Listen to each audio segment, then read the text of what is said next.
এটা কি বলুন তো? এটা হচ্ছে পোড়ো পিঠে। উড়িষ্যাতে রজপর্বতে এই পিঠে বানানো হয়। রজপর্ব জ্যৈষ্ঠ মাসের শেষ দুদিন আর আষাঢ়ের প্রথম দিন, এই 3 দিন নিয়ে রজপর্বণ পালন করা হয়। নমস্কার, কেমন আছেন সবাই? আমি জলিস কিচেন অ্যান্ড স্ট্রিট ফুডে আপনাদেরকে স্বাগত জানাই। এই পিঠেটি খেতে যত সুস্বাদু হয় তত নরম হয়। এই পিঠে বানাতে গেলে একদিন আগে থেকে প্রস্তুতি নিতে হয়। এই পিঠে বানাবার জন্য আগে আপনারা একটা কাপ বা বাটি নিয়ে নেবেন। সেই কাপের মাপে সব কিছু আপনারা মেপে কাজ করবেন, তাহলে দেখবেন পিঠেটা খুব ভালো হবে। দেখুন, আমি এখানে একটা কাপ নিয়েছি। সেই কাপে মেপে আমি 1.5 কাপ আতপ চাল নিয়ে নিয়েছি। তারপরে এর মধ্যে 1/4 স্পুন আমি মেথি দানা দিচ্ছি। দেবার পরে চালটাকে 2-3 বার খুব ভালো করে ধুয়ে জল দিয়ে এটাকে 7 ঘন্টার জন্য ভেজাবার জন্য রেখে দিচ্ছি। তারপরে ওই কাপ মেপেই আমি 1 কাপ বিউলির ডাল বা কলাইয়ের ডাল বলতে পারেন, সেই ডাল আমি নিয়েছি। এটাকেও খুব ভালো করে জল দিয়ে ধুয়ে তারপরে আমি এর মধ্যে জল দিয়ে এটাকে ঢাকা দিয়ে 7 ঘন্টার জন্য রেখে দেবো। দেখুন, 7 ঘন্টা হয়ে গেছে।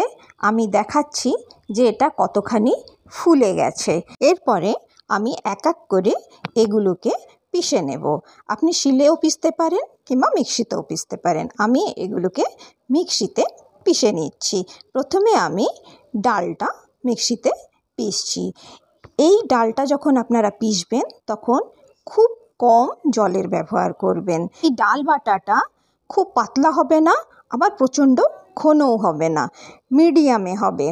আমি এই ডাল বাটার জন্য 1/4 কাপ জলের ব্যবহার করেছি। আমি দেখাচ্ছি, দেখুন বাটাটা পুরো এই ধরনের হবে। এই বাটাটা আমি মিক্সি থেকে বার করে একটা বাটির মধ্যে নিয়ে এটাকে খুব ভালো করে ফেটিয়ে নিচ্ছি। 3-4 মিনিট ফেটাবার পরে আমি ওই মিক্সিতেই আবার চালগুলো দিয়ে দিচ্ছি। চালটা বাটার সময় কিন্তু আপনারা কোনো জলের ব্যবহার করবেন না। চাল দেওয়ার সময় হাতে যতটুকু জল ওর মধ্যে পড়ে তার মধ্যেই চাল বাটা খুব সুন্দরভাবে হয়ে যায়। দেখুন, আমি চাল বাটাটা ওই ডালের মধ্যে দিয়ে দিলাম। দেবার পরে সবগুলোকে খুব সুন্দরভাবে আমি আবার ফেটিয়ে দিচ্ছি। 5 মিনিট ফেটাবার পরে এটাকে আমি ঢেকে 7 ঘন্টার জন্য রেখে দিচ্ছি। চলুন এবার পুর তৈরি করি। পুরের জন্য আমি কড়াইতে গুড় নিয়ে নিয়েছি। গুড়ের মধ্যে একটুখানি জল দিয়ে গ্যাসটাকে অন করে দিয়েছি। গ্যাস অন হয়ে যাবার পরে যখন গুড়টা ভালোভাবে গলে গেছে তখন আমি এর মধ্যে মাঝারি সাইজের নারকেল কুড়ে রেখেছিলাম সেটা দিয়ে দিচ্ছি। দেবার পরে গুড় আর নারকেলটা খুব ভালোভাবে মিশিয়ে নিচ্ছি। তারপরে আমি এখানে একটা 1/2 লিটার দুধকে কেটে ছানা তৈরি করেছিলাম, সেই ছানাটা এখানে দিয়ে দিচ্ছি। দেবার পরে ছানা আর নারকেল আর গুড় ভালোভাবে মিশিয়ে নিচ্ছি। জলটা একটু কমে আসবে তখন আমি এর মধ্যে কাজু কিশমিশ কুচোনো দিয়ে দিচ্ছি। আপনারা এটা দিতেও পারেন, নাও দিতে পারেন, দিলে কিন্তু খেতে খুব সুস্বাদু হয়। এরপরে আমি এর মধ্যে 1/2 চামচ এলাচ আর গোলমরিচের গুঁড়ো দিয়ে দিচ্ছি। তারপরে সব একসাথে খুব ভালোভাবে মিশিয়ে নিচ্ছি। দেখুন, আমার নারকেলের পুর তৈরি হয়ে গেছে। এটা এখন নামিয়ে আমি ঠান্ডা করার জন্য রেখে দেব। 8 ঘন্টার পরে আমি দেখাচ্ছি। দেখুন, আমার চাল ডাল বাটাটা দেখুন কতখানি ফুলে গেছে আর এর মধ্যে কত জালি এসছে। যত জালি আসবে তত সুন্দর আপনার পিঠে খেতে হবে আর তত নরম হবে। আর এর মধ্যে খুব ধীরে ধীরে আপনারা হাতা চালাবেন। মিশ্রণের মধ্যে আমি 1 চামচ নুন দিয়েছি, 1 চামচ গোলমরিচ আর এলাচের গুঁড়ো দিয়েছি, 1/2 চামচ গ্রেটেড আদা দিয়েছি আর 1/2 বাটি আমি কুচনো নারকেল দিয়েছি। কুচনো নারকেল দিলে এই পিঠেটা খেতে কিন্তু খুব ভালো হয়। আর আমি 1 কাপের কাছাকাছি গুড় দিয়েছি। গুড় আপনি নিজের স্বাদ অনুসারে দেবেন, আপনারা কতটা মিষ্টি খেতে চান সেই হিসাবে দেবেন, কেন এর মধ্যে পুরের ব্যবহারও হবে, সেই জন্য গুড়টাকে একটু দেখে শুনে দেবেন। এরপরে আমি এর মধ্যে 1 চামচ মৌরি দিয়ে দিয়েছি। মৌরি দেবার পরে আমি সব খুব আলতো হাতে মিশিয়ে নিচ্ছি। গুড় আপনারা গ্রেট করে ব্যবহার করবেন, তা না হলে গুড় এর মধ্যে মিশবে না। আর গুড়ের বদলে চিনির ব্যবহার করবেন না। চিনি ব্যবহার করলে এই পিঠেটা খেতে ভালো লাগবে না। দেখুন আমি আলতো হাতে সব খুব সুন্দরভাবে মিশিয়ে নিচ্ছি। আর এই ব্যাটারটা আলতো হাতেই মেশাতে হবে। বেশি জোরে আপনি যদি মেশান তাহলে ভেতরে যে এয়ারটা আছে সেটা সব বেরিয়ে যাবে। এরপরে আমি উপর থেকে এর মধ্যে 1 চামচ ঘি দিয়ে দিচ্ছি। ঘি দেওয়ার পরে আবার আমি সব কিছু ভালোভাবে মিশিয়ে নিচ্ছি। মিশিয়ে নিয়ে এটাকে সাইডে রেখে দিচ্ছি। এই পিঠেটা আমি কড়াইতে বানাবো, তাই আমি কড়াই নিয়ে নিয়েছি। আমি এখানে কলা পাতার ব্যবহার করছি, আপনারা শাল পাতার ব্যবহারও করতে পারেন কিংবা বাটার পেপারের ব্যবহারও করতে পারেন, কিন্তু পাতার ব্যবহার করলে এই পিঠেটা খেতে খুব ভালো হয়। আমি কলা পাতাগুলো কড়াইয়ের মধ্যে চারিদিকে ভালো করে বিছিয়ে নিচ্ছি, যাতে আমি যে মিশ্রণটা দেব ফুলে উঠলে কলা পাতার মধ্যেই থাকে। তারপরে কলা পাতার উপরে আমি 1 চামচ ঘি দিয়ে দিয়েছি। ঘি দিয়ে ঘিটাকে খুব সুন্দরভাবে কলা পাতার মধ্যে ব্রাশ করে নিচ্ছি। কলা পাতা ঘি ব্রাশ করলে হবে কি পিঠেটা খুব জলদি পাতা থেকে উঠে আসবে। এরপরে আমি এর মধ্যে চাল ডালের মিশ্রণটা দিয়ে দিচ্ছি। আমি এখানে প্রথমে 3 চামচ চাল ডালের মিশ্রণ দিচ্ছি। মিশ্রণটা খুব ভালোভাবে ছড়িয়ে দিচ্ছি।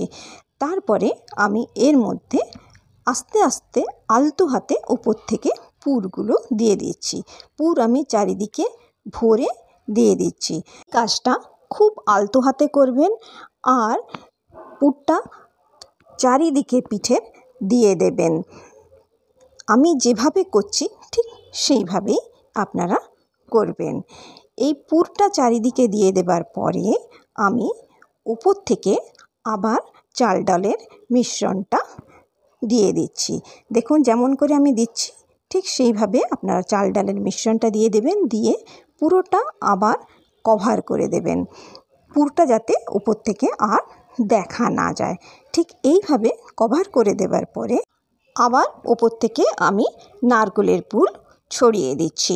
আজকের রেসিপিটি যদি আপনাদের ভালো লেগে থাকে তাহলে নিশ্চয়ই আমার চ্যানেলটিকে সাবস্ক্রাইব করবেন, বন্ধুদের সাথে শেয়ার করবেন আর একটি লাইক নিশ্চয়ই করবেন। আর এই রেসিপিটা আপনারা নিজে ঘরে একবার নিশ্চয়ই ট্রাই করবেন, এটা খেতে অত্যন্ত সুস্বাদু হয়।